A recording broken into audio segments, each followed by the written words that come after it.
বধূর সঙ্গে তার প্রথম মিলন, আর তারপরেই সে এই প্রথম এসেছে প্রবাসে। চলে যখন আসে তখন বধূর লুকিয়ে কান্নাটি ঘরের আয়নার মধ্যে দিয়ে চকিতে ওর চোখে পড়ল। মন বললে, ফিরে দুটো কথা বলে আসি, কিন্তু সেটুকু সময় ছিল না। সে দূরে আসবে বলে একজনের দুটি চোখ বয়ে জল পড়ে। তার জীবনে এমন সে আর কখনো দেখেনি।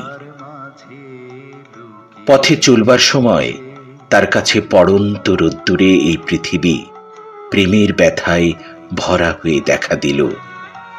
সেই অসীম ব্যথার ভাণ্ডারে তার মতো একটি মানুষেরও নিমন্ত্রণ আছে, এই কথা মনে করে বিস্ময়ে তার বুক ভরে উঠল। যেখানে সে কাজ করতে এসেছে সে পাহাড়, সেখানে দেবদারুর ছায়া বেয়ে বাঁকা পথ নীরব মিনতির মতো পাহাড়কে জড়িয়ে ধরে, আর ছোট ছোট ঝর্ণা কাকে যেন আড়ালে আড়ালে খুঁজে বেড়ায় লুকিয়ে চুরিয়ে।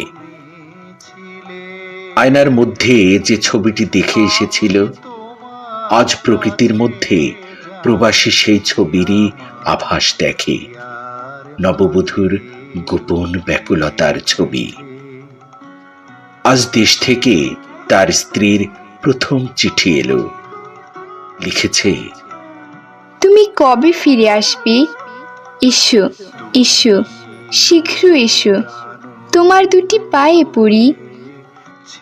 এই আসা যাওয়ার সংসারে তারও চলে যাওয়া আর তারও ফিরে আসার যে এত দাম ছিল, এ কথা কে জানত? সেই দুটি আতর চোখের চাউনির সামনে সে নিজেকে দাঁড় করিয়ে দেখলে, আর তার মন বিস্ময়ে ভরে উঠল। ভোরবেলায় উঠে চিঠিখানি নিয়ে দেবদারুর ছায়ায় সেই বাঁকা পথে সে বেড়াতে বেরোল। চিঠির পরশ তার হাতে লাগে, আর কানে যেন শুনতে পায়, তোমাকে না দেখতে পেয়ে আমার জগতের সমস্ত আকাশ কান্নায় ভেসে গেল।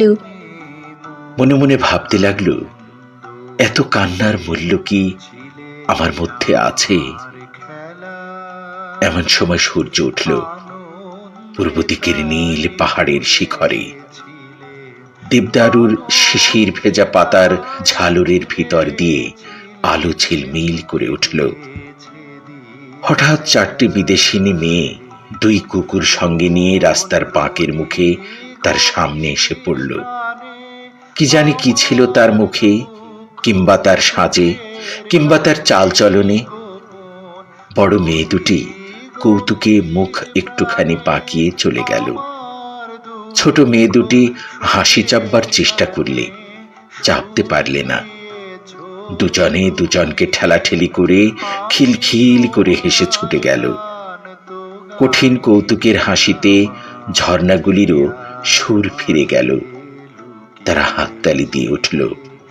প্রবাসী মাথা হেঁট করে চলে আর ভাবে, আমার দেখার মূল্য কি এই হাসি?